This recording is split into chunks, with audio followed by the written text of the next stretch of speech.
গত দুদিনের ভ্যাপসা গরমের পর আজ ভোররাতে রাজধানীতে নামল ঝুম বৃষ্টি। সপ্তাহের প্রথম কর্মদিবসে অফিসমুখী মানুষ আর স্কুলগামী শিক্ষার্থীরা রাস্তায় বেরিয়ে পড়লেন ভোগান্তিতে। রিকশা বা গণপরিবহনের জন্য দেখা যায় হাহাকার। কয়েক ঘন্টার বৃষ্টিতেই ঢাকার অলিগলি তো বটেই, মিরপুর বা মানিক মিয়া অ্যাভিনিউয়ের মতো প্রধান সড়কগুলোও চলে গেল পানির নিচে।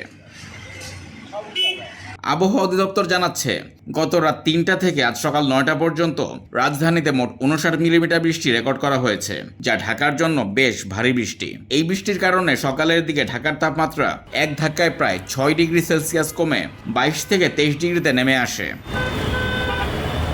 নগরবাসীর মনে কিছুটা স্বস্তি মিললেও সেই স্বস্তি বেশিক্ষণ স্থায়ী হয়নি। সকাল ৮:৩০টার পর বৃষ্টি থামতেই এক খামখেয়ালি রূপ দেখালো আকাশ। মেঘ কেটে গিয়ে বেলা বাড়তেই নামলো চড়া রোদ। বাতাসে জলীয় বাষ্প বেশি থাকায় রোদের সাথে শুরু হয়েছে ভ্যাপসা গরম। ঢাকার উপর থেকে মেঘের আনাগোনা এখন নরসিংদী ও কুমিল্লার দিকে সরে গেছে। তবে আজ বিকেল বা সন্ধ্যার দিকে রাজধানীতে আবারও কালবৈশাখী বা ঝড়ো হাওয়া সহ বৃষ্টির সম্ভাবনা রয়েছে বলে জানিয়েছে আবহাওয়া অফিস।